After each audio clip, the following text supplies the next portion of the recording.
अस्सलाम वालेकुम नाजरीन, आज की सुर्खियां किसी एक खबर तक महदूद नहीं है। ये पूरा फसाना है सऊदी हुक्मरान शहजादा मोहम्मद बिन सलमान की खुली गद्दारी का, जो ईरान और फ़लस्तीन के खून पसीने पर तामीर की जा रही है। पहला पर्दा जद्दा में अमेरिका का थर्ड मिसाइल निजाम तैनात, 24 अरब डॉलर डील पर दस्तखत हुए ताकि ईरानी या यमनी मिसाइलों से हिफाजत का बहाना बनाया जा सके। मगर न्यूज़ वीक बताता है कि थर्ड नाकाम रहा और अमेरिका पहले ही 20% जखीरा गवा चुका है। दूसरा पर्दा जो है वही रियाद चुपके से इजराइल को रडार डेटा, इंटेलिजेंस और फिजाई रास्ते देता है ताकि ईरान से आने वाली हर जवाबी वारदात रास्ते में ही दफन हो जाए। यूएई, जॉर्डन भी इस गैर मामूली मुहिम में शरीक है। और अब तीसरा पर्दा सुनिए, इंडोनेशिया से 24 अरब के इस्लामी ताउन के दावों की विजन 2030 गोल्डन 2045 की रोशनियों में चमकता नया सौदा है, जबकि मस्जिद अक्सा और गजा की राख अभी ठंडी भी नहीं हुई है। यानी नाज़रीन, सऊदी सल्तनत ने मजहब की ओढ़नी उतारकर ज़ियोनिस्ट की कमान थाम ली है। सवाल ये नहीं कि सब कब तक चलेगा, सवाल ये है कि उम्मत मुस्लिमा कब जागेगी और इस गद्दारी का हिसाब कब मांगेगी। जहां पहली खबर अपनी स्क्रीन पर देख सकते हैं, सऊदी में थर्ड सिस्टम की तैनाती कर दी गई है। नाज़रीन, बड़ी खबर जो है वो सामने आ रही है, जहां अशराक अल अवसत के हवाले से बताया गया है कि सऊदी अरब की वजारत दिफा ने पहली बार अमेरिका के बनाए गए थर्ड यानी criminal high attitude area defence system की तैनाती की तस्दीक कर दी है। यह निजाम खुसूसन उस बैलिस्टिक मिसाइलों को रोकने के लिए तश्कील किया जा रहा है जो करीब या दरमियानी दूरी से दागे जाते हैं। रिपोर्ट के मुताबिक तैनाती से पहले सऊदी सरजमीन पर कोई तरबियती प्रोग्राम चलाए गए। जद्दा सूबे के air defence forces research centre में बाकायदा एक तकरीबन के दौरान इसको लॉन्च किया गया। सऊदी वजारत का साफ तौर पर कहना है कि इस कदम का मकसद मुल्क की फिजाई हिफाजत को मजीद मजबूत करना और अहम स्ट्रेटेजिक इलाकों को तहफ़्फ़ुज़ देना है। लेकिन नाजरीन, यहाँ एक नाजुक सवाल ये उठता है, क्या ये थर्ड सिस्टम वाकई कारगर है? क्या ये ईरानी मिसाइलों को, यमनी मिसाइलों को रोक पाएगा? अमेरिकी मैगजीन न्यूज़ वीक ने खुलासा किया है कि यही थर्ड सिस्टम जिस पर ज़ियोनिस्ट निज़ाम ईरान और यमन से आने वाले मिसाइल हमलों से बचने के लिए इन्हिसार करता है, वो अक्सर इन मिसाइलों को रोकने में नाकाम रहा है। बल्कि न्यूज़ वीक जो अमेरिका का मैगजीन है वो कहता है कि हालिया हमलों में अमेरिका ने अपने कुल थर्ड मिसाइल जखीरे का तकरीबन 20% हिस्सा सिर्फ इजराइल की मदद में खर्च कर डाला है। यानी सवाल अब यह है, क्या सऊदी अरब को बेहतरीन हिफाजत मिली है या महज एक असुरक्षित तसल्ली मिली है? हकीकत सामने आने में ज्यादा वक्त नहीं लगेगा, क्योंकि तस्वीरें मिडल ईस्ट में बदलने वाली है। जंग का दायरा बढ़ सकता है। वहीं आप दूसरी खबर देखिए, सऊदी अरब की फिजाई दिफा फोर्सेस ने अब बाकायदा तौर पर अपना पहला थर्ड मिसाइल सिस्टम दिया। अब लोगों का यह सवाल होगा कि इस थर्ड डिफेंस सिस्टम में ऐसा क्या है जो सऊदी अरब को बचा सकता है?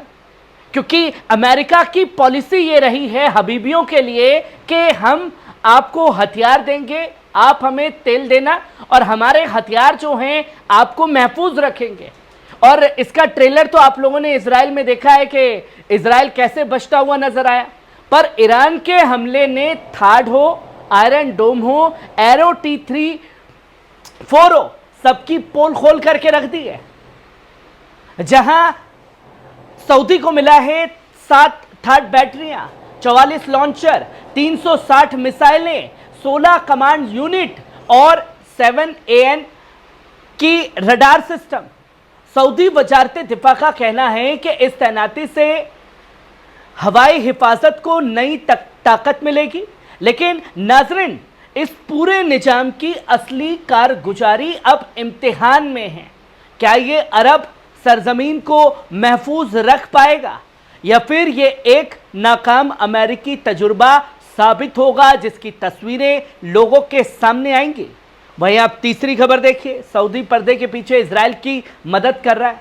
नाज़रीन, कुछ लोगों को यह खबर बुरी लगेगी क्योंकि सऊदी समर्थक आएंगे कि आ गए भाई साहब फिर से जहर उगलने के लिए। अब रिपोर्ट का खुलासा यह हुआ है कि पर्दे के पीछे से कुछ और ही खेल सऊदी का चल रहा था। इजराइल हयूम की रिपोर्ट के मुताबिक रियाज ने इजराइल को ईरान से आने वाले मिसाइल और ड्रोन हमलों से बचाने में खुफिया तौर पर मदद की है। रिपोर्ट में यह दावा किया गया है कि सऊदी अरब ने इजराइल के साथ रडार डेटा शेयर किया था, इंटेलिजेंस मुहैया कराई थी और यहां तक कि शुमाली फिजाई रास्ते भी इजरायली जहाजों के लिए खोल दिए थे ताकि वो ईरानी हमलों का रास्ता रोक सके। सिर्फ सऊदी नहीं, इस खेल में यूएई और जॉर्डन ने भी अहम भूमिका निभाई, जो कि क़यादत चल रही दिफाई कार्रवाइयों को एयर स्पेस और इंटेलिजेंस के जरिए खामोशी से सपोर्ट कर सके। यानी नाजरीन, जो सियासी बयान हम टीवी पर देखते हैं वो अक्सर महज दिखावा होता है। हकीकत में इस्लामी दुनिया के बड़े मुल्क आज ज़ियोनियत के कदमों में बिछ चुके हैं, जिसकी तस्वीर लोगों के सामने है। वहीं आप चौथी खबर देखिए, सऊदी अरब और इंडोनेशिया में 27 अरब डॉलर की बड़ी डील हुई है। नाजरीन, सऊदी अरब और इंडोनेशिया के दरमियान अब एक नया तिजारती दौर शुरू हो चुका है। सऊदी न्यूज़ एजेंसी के मुताबिक रियाज और जकार्ता ने तकरीबन 27 अरब डॉलर के मुआहदों और मेमोरेंडम ऑफ अंडरस्टैंडिंग पर दस्तखत कर दिए। इस समझौते में शामिल है क्लीन एनर्जी, इसमें शामिल है पेट्रोकेमिकल सनत और इसमें शामिल है एविएशन फ्यूल सर्विसेज जैसे अहम शोबे। इंडोनेशिया के सदर प्राबोवो ने रियाज का दौरा किया, जहां उन्होंने वली अहद शहजादा मोहम्मद बिन सलमान से मुलाकात की।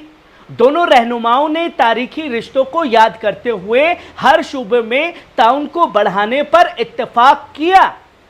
उन्होंने मिलकर सऊदी की विजन 2030 और इंडोनेशिया की गोल्डन विजन 2045 को बुनियाद बनाकर नई तिजारती राहें खोलने की बात कही।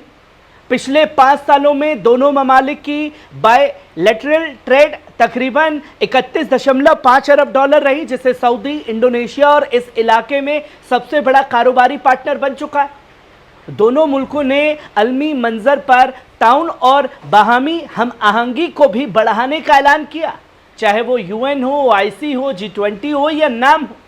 पर तस्वीरें सऊदी की लोगों के सामने खुल करके आ चुकी है कि ईरान से छोड़ी गई मिसाइलों को तो रोका, और जब ईरान ने पलटवार कतर के ऊपर अमेरिकी बेस के ऊपर किया तो सऊदी को भी अब डर है कि कहीं अगला नंबर जो अमेरिकी बेसेस सऊदी में पल रहे हैं उनका ना हो, इसलिए थर्ड एक्टिव कर दिया गया।